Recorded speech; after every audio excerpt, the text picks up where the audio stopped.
नमस्कार, मैं tarot card reader, astrologer नीलम। ज्योतिष के ज्ञान, समस्याओं के समाधान के लिए हमारा चैनल एस्ट्रो अर्थ आपके पास लेकर आता है हर रोज नई-नई वीडियोस, नई-नई जानकारियाँ। ग्रह किस प्रकार वक्री, मार्गी, कम्बस्ट होकर गोचर करके अपना प्रभाव आपके जीवन पर डालते हैं, उसके बारे में हम चर्चा करते हैं। आज जिस ग्रह विशेष की मैं चर्चा करने जा रही हूँ, वह ग्रह 29 जून को वक्री होने जा रहा है। शनि महाराज 29 जून को 139 दिनों के लिए वक्री रहेंगे। वर्तमान स्थिति में शनि महाराज जो है वो एक्वेरियस में गोचर कर रहे हैं। कुंभ राशि में इनका गोचर जो है वो बहुत ज्यादा प्रभाव आपके कार्य क्षेत्र पर डालेगा, ऑफिस में डालेगा। आपके आपके कर्म कैसे रहेंगे, इसके बारे में चर्चा करेंगे हम। 12 राशियों पर क्या प्रभाव रहेगा। ये वक्री स्थिति तब होती है जब जब कोई प्लैनेट जो है अपनी सीधी गति से चलते हुए उल्टा चलने लग जाता है। वक्री स्थिति हमेशा अच्छी नहीं रहती, इसके बहुत सारे दुष्प्रभाव रहते हैं। दुष्प्रभाव शब्द से बिल्कुल भी भयभीत होने की जरूरत नहीं है। देखिए, जब भी जिस बॉडी पार्ट को आपके ध्यान की आवश्यकता होती है तो वहां पर पीड़ा शुरू हो जाती है। इसका अर्थ ये होता है कि आप अपने शरीर के उस अंग को ध्यान नहीं दे रहे हैं। शनि महाराज ठीक इसी प्रकार काम करते हैं जब वो वहां उसी पार्ट पर कष्ट देते हैं जहां पर आपका ध्यान जो है वो नहीं जाता, या उसके प्रति कोई कर्म जो है, आपका कोई पेंडिंग कर्म है वो आपने पूरा नहीं किया है। उसके प्रति आपने जो आपके दायित्व हैं उसको पूरा नहीं किया है। शनि महाराज जब भी वक्री होते हैं तो उस भाव में, उस जगह पर एक एक्स्ट्रा प्रेशर क्रिएट करते हैं, और ये एक्स्ट्रा प्रेशर सिग्निफाई करता है कि अब उस चीज के प्रति आपको ज्यादा मेहनत करनी है ताकि आपको उसके अच्छे परिणाम मिले। और यदि जातक अपने कर्मों को निग्लेक्ट करता है, जो कि उस भाव के प्रति हैं या उस जगह के प्रति हैं, तब आपको कष्ट ज्यादा झेलना पड़ेगा। न्याय के देवता शनि महाराज जो है एक्वेरियस में गोचर कर रहे हैं, और वर्तमान स्थिति में यहाँ पर जब 29 जून को ये वक्री हो जाएंगे तो स्थितियां बहुत ज्यादा देखने योग्य रहेंगी। आपका लाइफ, आपका जीवन बहुत ज्यादा प्रभावित होगा इस टाइम पीरियड में। अब वैसे इस वक्री स्थिति का असर जो है वो आप पहले से ही देखना शुरू आपके जीवन में हो गया होगा। आप लोग सब देखिए, चेक करिए कि आपके कार्य क्षेत्र में कुछ उथल पुथल शुरू हो गई है। आपके ऑफिस में चेंज करने की स्थिति बन रही है। कुलीग्स के साथ कोई समस्या चल रही है, जहाँ आप काम कर रहे हैं वहाँ समस्या चल रही है। राजनीतिक स्तर पर देखिए, आप बहुत ज्यादा उठापटक हो रही है। राजनीति में बहुत सारे चेंजेस आपको देखने को मिलेंगे। शनि महाराज प्रजा का कारक प्रतिनिधित्व करने वाले प्लैनेट हैं। इससे रिलेटेड बहुत सारी चीजें अब इनके रेट्रो होने से पहले ही असर देखने को मिलना शुरू हो गया। अब ये रेट्रो होंगे तो बहुत ज्यादा पब्लिक को बेनिफिट होने वाला है, या पब्लिक को बहुत सारी चीजें झेलनी पड़ेंगी, ये भी जो वक्री स्थिति है ये बताएगी। आप सबके लाइफ में इसके असर कैसे रहेंगे, किस तरीके से आपको वक्री शनि महाराज की स्थिति से बचना है, कैसे कार्य करने हैं, कैसे कर्म करने हैं, इस पर चर्चा करेंगे विशेष रूप से। और 12 राशियों पर कैसा प्रभाव रहेगा, आइए जानते हैं। मेष से लेकर मीन तक शनि महाराज की वक्री स्थिति आपको कहाँ कहाँ दिक्कत दे सकती है।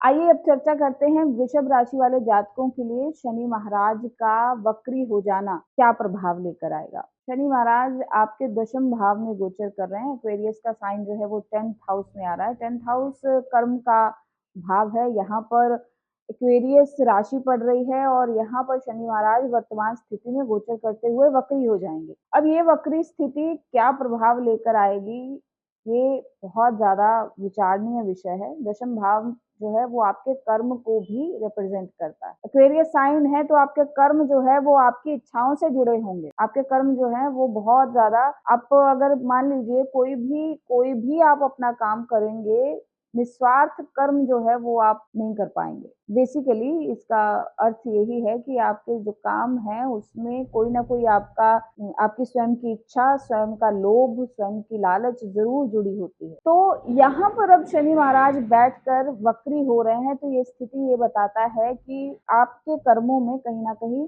आप लोगों के हितों को ध्यान में नहीं रख रहे हैं, जो कि एक प्रॉब्लमैटिक स्थिति ला सकता है। आपके कर्म जो हैं वो लोक भलाई के लिए भी होने चाहिए, लोगों को प्रभावित करने वाले भी होने चाहिए, लोगों का मॉरलिटी अगर आप छोड़ रहे हैं यहाँ पर शनि महाराज अगर आपके गोचर कर रहे हैं और आपने मोरालिटी नहीं रखी है, आप अपने कर्मों में आलस्य ला रहे हैं, आप अपने कर्मों के प्रति नैतिक नहीं हैं, तो आपको परेशानी आएगी। दशम भाव जो है यहाँ पर वक्री शनि अब आपके काम को स्लो प्रोसेस में कर देगा। आपके व्यापार में, व्यवसाय में एक धीमी गति का आप देखोगे कि चीजें जो है वो वर्क नहीं कर पा रही हैं, आगे स्लो प्रोसेस में चल रही हैं। यहाँ पर बैठा शनि आपके 12th हाउस को देखेगा, आप कंफर्ट जोन को देखेगा, आपका जो सुख है, आपका जो आपका जहाँ पर आप आराम करते हैं, उसके भाव को वक्र दृष्टि से देख रहा है। तो आपको कहीं न कहीं निद्रा से संबंधित समस्या हो सकती है। हॉस्पिटलाइज़ेशन कहीं न कहीं किसी प्रकार के किसी रीज़न वश आपको जेल जाना पड़ सकता है। जेल जाने से मेरा अभिप्राय ये नहीं है कि आप पर्टिकुलर फँस सकते हैं किसी मामले में। किसी के हेल्प के लिए आपको जाना पड़ सकता है। हॉस्पिटल में किसी की मदद के लिए जाना पड़ सकता है। आपका टाइम जो है, आपका ध्यान जो है अब उस जगह पर जाएगा। एक्स्ट्रा एक्सपेंस जो है आप कई टाइम से करना चाह रहे हैं, उसमें थोड़ा-सा अंकुश लगता दिखाई देगा। लेकिन वक्र दृष्टि रहेगी तो हो सकता है किसी टाइम में आके आपको इन जगहों पर जो पैसा है वो खर्च करना पड़ जाए। अब यहाँ पर शनि महाराज जो है वो आपके 4th हाउस को भी देख रहे हैं, आपके जो अ, सुख का भाव है उसको देख रहे हैं। तो मदर से जुड़ी कोई ना कोई दिक्कत यहाँ पर होती दिखाई दे रही है। सुख आपको छोड़ना पड़ेगा, यानी कि आपको अपना अब आप सोचें कि आपको किसी प्रकार की मानसिक शांति मिल जाए, बार-बार आप देखेंगे कि आपको ये चीज़ बहुत बार बोलनी पड़ेगी कि बस मुझे पीस ऑफ माइंड चाहिए। थोड़ा-सा इरिटेशन, एजिटेशन ये होता यहाँ पर दिखाई दे रहा है। वक्र दृष्टि से भाव ये है कि अब आपको अपने घर को, अपने कम्फर्ट ज़ोन को छोड़कर निकलना है। आप अपने घर में बैठकर अपने गोल्स को अचीव नहीं कर सकते हो।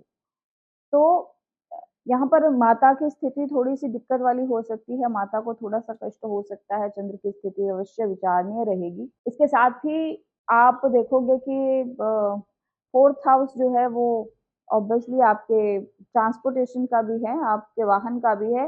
हो सकता है इससे रिलेटेड कोई दिक्कत आए और वहाँ पर धन खर्च करना पड़ सकता है। आप घर से जुड़े कोई कामों पे जहाँ पर आप ध्यान नहीं दे पा रहे हो, घर आपका ध्यान जो है वो अपनी तरफ लेकर ज़रूर जाएगा। यानी कि कुछ रिस्पॉन्सिबिलिटीज़ हैं वो जो आपको यहाँ पर अपनी पूरी करनी है, लेकिन घर में आराम से बैठकर अगर आप कहें कि आप उसका सुख ले पाएँ, आनंद ले पाएँ, तो वो स्थिति इतनी अच्छी नहीं बन रही है। घर के से जुड़े दायित्व ज़रूर आपको पूरे करने हैं। अब यहाँ पर 4th हाउस से रिलेटेड जो भी चीज़ें रहेंगी, उन सब में एक तो आपको प्रेशर ज़्यादा क्रिएट होगा, उन सब चीज़ों पर आपका ध्यान, आपको मेहनत ज़्यादा करनी पड़ सकती है। 10th हाउस में शनि महाराज वक्री होकर आपके व्यापार में कुछ ऐसे वांटेड लोग भी ऐड ऑन हो सकते हैं, जो कि आपके काम में कुछ उलझन या परेशानी का कारक कारण बन सके। हो सकता है कि कुछ आपके फ्रेंड सर्कल या अगर आप कहीं ग्रुप में कोई काम कर रहे हैं, किसी संस्था का हिस्सा हैं, तो वहाँ पर दिक्कत बनती दिखाई दे रही है। अब यहाँ पर शनि महाराज जो है वो बैठ के आपके सप्तम भाव को भी असर देंगे, सप्तम भाव को भी देखेंगे। वक्री दृष्टि सप्तम भाव पर जब भी पड़ती है, वो शादी में डिले या शादी से रिलेटेड कोई ना कोई समस्या जो है वो आपके जीवन में लाएगी। शादी से जुड़ी कोई ना कोई परेशानी आ सकती है,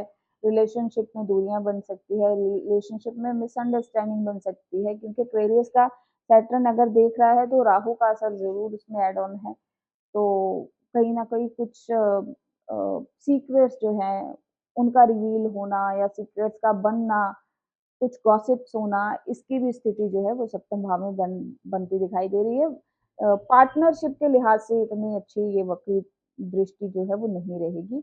अब आपको अपने पार्टनरशिप को चलाने के लिए ज़्यादा एफर्ट करने पड़ेंगे, मेहनत ज़्यादा करनी पड़ेगी। बहुत सारी चीज़ें जो है यहाँ पर आपको अ, खुद से फ्रंट फुट पर आकर एफर्ट करने सुलझाने के लिए एफर्ट करने पड़ सकते हैं। यहाँ पर अब शनि महाराज जो है क्योंकि सप्तम भाव जो है वहाँ पर उच्च के शनि महाराज बैठे होते हैं, उनके ही मित्र का की राशि का भाव है, शुक्र का भाव है।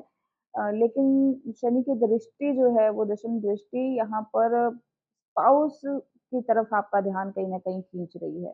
कहीं न कहीं उनके स्वास्थ्य को भी इफ़ेक्ट करेगी। आपके आप जो एक बैलेंस क्रिएट करके चल रहे हो रिलेशनशिप में, वो डिस्टर्ब कर रही है। तो उसको उसके ऊपर ज़्यादा वर्क करने की ज़रूरत रहेगी। उन सब जगहों पर आपको थोड़ी-सी दिक्कत देखने को मिलेगी। दशम भाव का शनि बहुत स्ट्रॉन्ग पोज़ीशन में बैठा होता है और यहाँ पर शनि महाराज के किसी भी प्रकार का दान नहीं करना चाहिए, डोनेशन नहीं करें किसी भी प्रकार की। शनि से रिलेटेड स्पेसिफिकली जैसे कि अपने जूते या कोयला दान करना या पेट्रोलियम चीज़ें, पेट्रोल से, ऑयल से बनी हुई चीज़ें, काले उड़द, इन सब चीज़ों का दान नहीं करें। शनि स्ट्रॉन्ग पोज़ीशन पे आपके बैठे हैं और यहाँ से जब ट्रांज़िट करेंगे शनि महाराज तो आपको एक अच्छा बिज़नेस, अच्छा पोज़ीशन कारोबार देकर जाएँगे, एक अच्छा स्टेटस देकर जाएँगे। तो लेकिन यहाँ पर करंटली अगर वक्री चल रहे हैं तो आपको अपने व्यापार को टाइम ज़्यादा देना है, आपको एफ़र्ट ज़्यादा करने हैं, आपको कर्म अपने बहुत स्ट्रॉन्ग करने हैं, बहुत ज़्यादा कह सकते हैं कि हाँ, लोगों को साथ में मिला के चलें। लोगों की हेल्प ज़रूर लें, लोगों के विचार ज़रूर सुनें और सही डिसीज़न लेते हुए अगर आप कार्य करेंगे तो यहाँ पर शनि महाराज जो है वो अ, व्यापार में एक वृद्धि का भी सूचक बनते दिखाई दे रहे हैं। रेमेडी के तौर पे आपको अपने माता के साथ कनेक्शन बहुत अच्छे रखने चाहिए। आप हमेशा अपनी मदर का के पाँव हाथ लगाकर उनकी सलाह लें, उनसे कन्वर्सेशन ज़रूर बनाए रखें। उनके विचार ज़रूर अपने जीवन में इम्प्लीमेंट करें। इसके बारे में भी यहाँ पर शनि महाराज जो है वो एक अच्छा रिज़ल्ट आपको देंगे ऐसा करने पर। और पब्लिक में जो आपके कार्य हों, जैसे कि मैंने बताया कि आपके कार्य सिर्फ़ सेल्फ सेंटर्ड नहीं होने चाहिए। लोगों को भी उससे लाभ हो, लोगों को भी उससे आप लोगों के उत्थान के लिए आप क्या कर रहे हैं, सोसाइटी के अच्छे के लिए क्या कर रहे हैं, इस चीज़ को ज़रूर ध्यान में रखिए। और अगर ऐसा करेंगे तो बहुत सारी चीज़ें आपके लिए भी बेनिफिशियल रहेंगी। तो ये था शनि महाराज का वृषभ राशि वालों के लिए वक्री होने का क्या प्रभाव रहेगा उसके बारे में जानकारी। अब बात करेंगे मिथुन राशि वाले जातकों के लिए।